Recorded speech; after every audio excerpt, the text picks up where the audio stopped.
South Africa's young people are facing a massive challenge. The economy is extremely fragile. A deadly virus is sweeping the country and the education system is riddled with chronic problems. Let's get some perspective. Reporter Michael Marillier joining me now.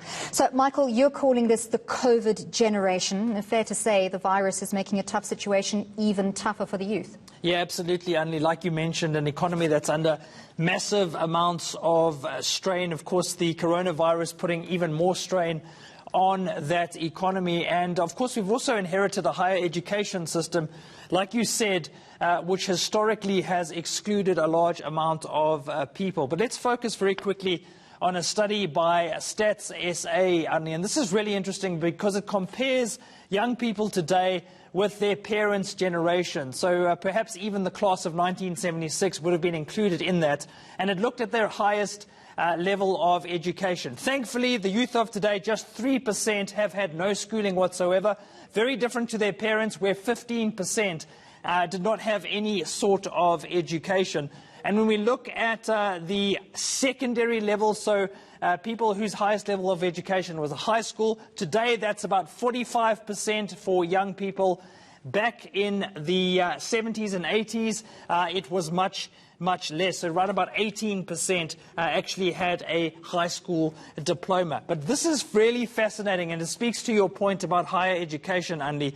When we look at young people who have a post-secondary qualification, so for example, a university degree or some sort of post-school diploma, that's about 8% of those between the ages of 20 and 34. You might think that it would be much higher compared to their parents' generation.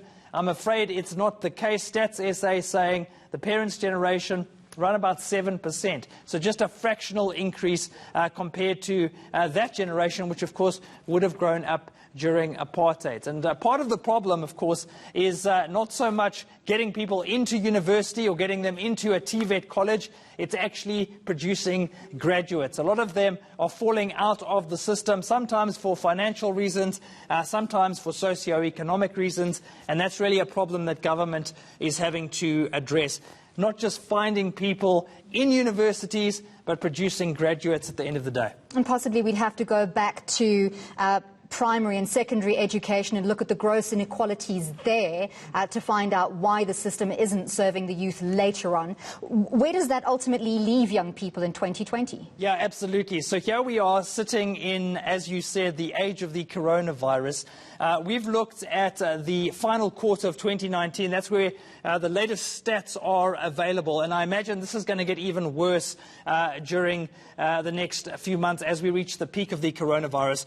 We're focusing on a thing called the NEET rate, Andy. So this is young people who are not in employment, education or training. Our NEET rate in South Africa is extremely high. In fact, it's 40%. But it's all very well for me to say a number. I want to focus on the realities for young people. So if you took 10 young people, Andy, in South Africa, 4 out of every 10 would basically be biding their time, hoping to get some sort of employment, hoping perhaps to be able to study or somehow to get an apprenticeship. And there is a gender bias as well. It's much harder for young women in South Africa because the NEET rate for them is 44%.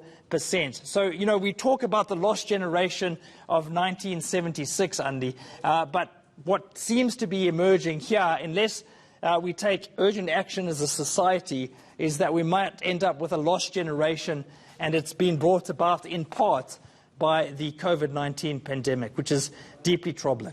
Thank you very much for that perspective, Michael Marillier.